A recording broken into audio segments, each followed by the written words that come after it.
bagaimana Pakatan Harapan untuk menang balik pada PIU 15 seperti mana yang disebutkan oleh YB Serayang tadi, kita tumpu kepada PIU 15.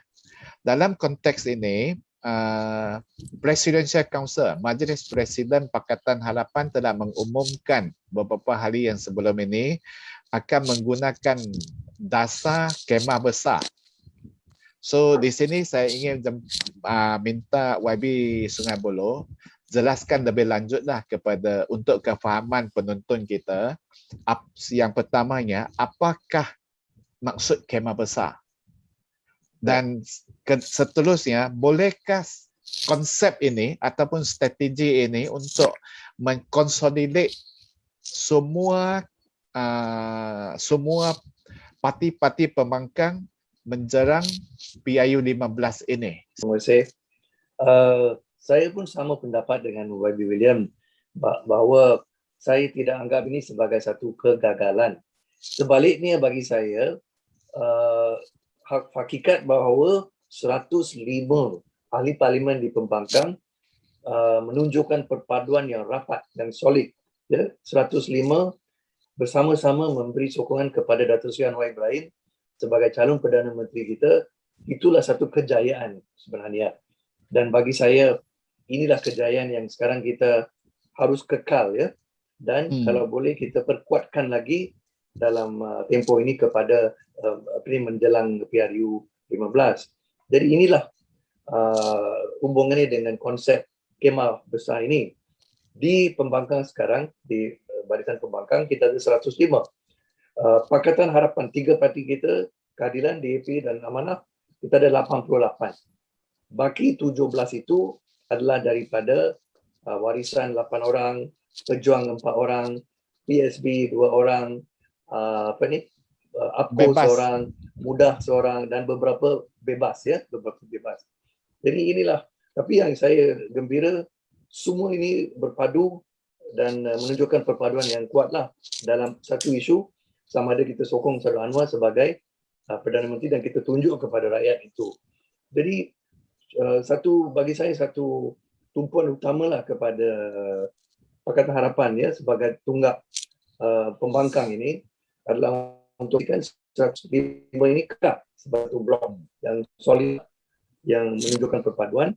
Dan dengan itu 105 ini bukan kecil dalam parlimen. Kalau lihat di dunia, parlimen yang berjumlah 222, kalau kita pegang 105 itu memang satu blok yang sangat kuat, hampir dekat kepada kuasa tapi belum sampai saja. Tapi kalau kita buat kerja kita dengan baik, dengan ikhlas, tunjukkan rakyat kita ada produk yang jauh lebih baik, kita memang ada harapan dalam PRU 15. Jadi bagi saya inilah penting untuk Pakatan Harapan buat, dan inilah bukan satu fenomena baru.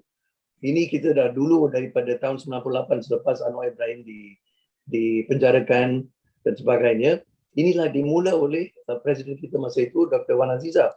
Dia panggil semua pembangkang masa itu, duduk bersama. Sebab kita faham, untuk melawan satu gergasi besar macam itu, Barisan Nasional, kita perlukan satu gabungan yang kuat.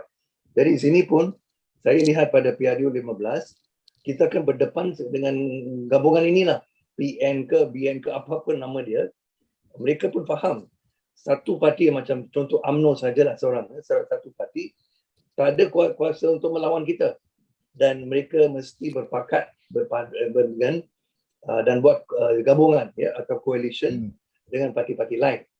Realiti itu sama untuk kita, ya, sama. Jadi Pakatan Harapan adalah 88, itu bagus, itu kuat.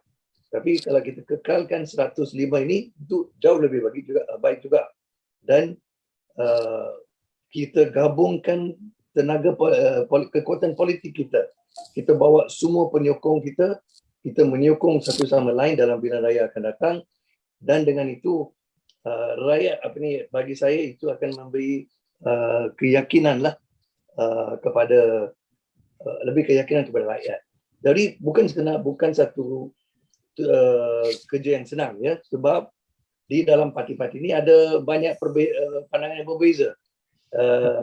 Macam kadang-kadang kita berbeza atas dasar, kadang-kadang kita ada hasrat kita ada cita-cita sendiri, ambition sendiri dan sebagainya. Tapi inilah coalition management lah, pengurusan satu gabungan itu memang satu cabaran. Kita mesti tangani itu, dan pada masa yang sesuai kita mesti lakukan rundingan kerusi. Sebab untuk memastikan kita akan lawan dengan pihak lawan kita satu lawan satu. Sebab kalau kita gaduh antara kita sama, dan habislah macam inilah pencapaian Pakatan Harapan dan Pakatan Rakyat masa itu di 2013 dan 2018 bila kita sampai ke tahap di mana setiap kerusi parlimen di Malaysia dilawan satu lawan satu, dan sebab itu kita buat pencapaian yang besar di 2013 dan 2018. Jadi inilah bagi saya cabaran pada 2000 bilalah PRU 15 ini. Inilah cabaran yang besar, tapi hakikat kita dah setuju dalam undian yang terbaru ini untuk sokong Anwar Ibrahim sebagai Perdana Menteri. Itu satu tanda yang bagus.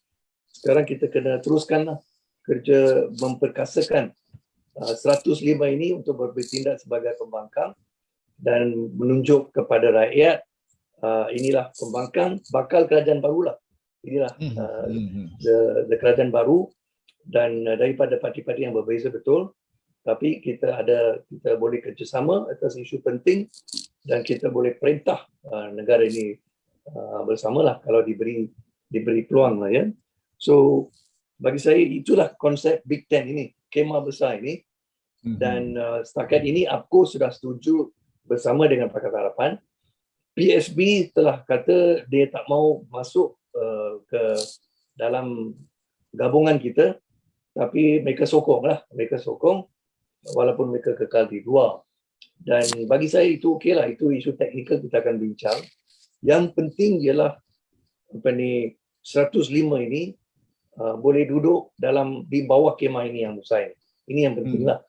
So ini tanggungjawab kita sebagai Pakatan Harapan, memberi mereka keyakinan 17 ahli parlimen ini ada ruang di rumah kita, ada ruang di kemah kita. Ya. So inilah kita kena runding dengan mereka lah. This is what you call the art of politics lah. Okay.